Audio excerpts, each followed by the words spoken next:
It's 2036 and Manitoba's population just passed 3 million. The economy is booming. So, how did we get here? Well, in 2018, Manitoba finally confronted its slow growth, deficit-ridden position by abandoning heavy government ownership in the economy, punitive taxes, and dependency on federal transfer grants. By narrowing government's role, the new direction kick-started the economy and made the province a mecca for people and investment. Government returned to its traditional role of funding core services, setting standards, and measuring performance.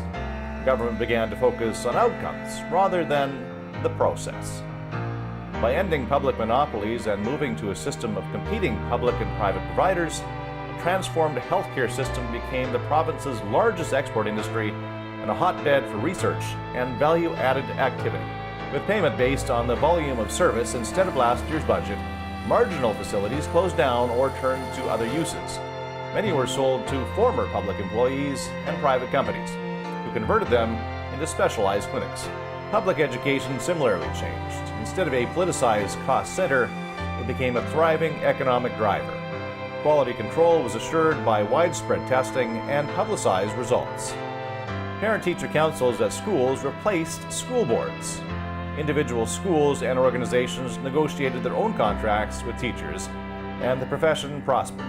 It came to resemble the accounting, engineering, and legal professions, with star or master teachers earning up to $250,000 a year.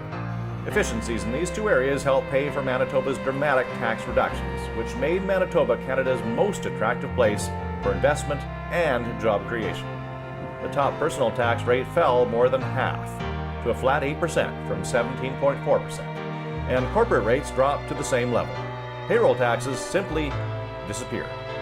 The provincial government chose to regulate services provided by its crown corporations rather than run them. Corporate taxes soared and exceeded the levies government had previously received from these assets. Dozens of other reforms lifted barriers to growth throughout the economy, two of them especially important. Targeted housing supplements for low-income earners replaced the remaining vestiges of rent control. This revitalized Winnipeg's historic downtown and set off a boom that eventually created 100,000 new housing units. Young people scratch their heads when the old-timers talk about Manitoba's once have-not economy.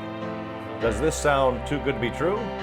Well, with some vision and a lot of leadership, it could happen.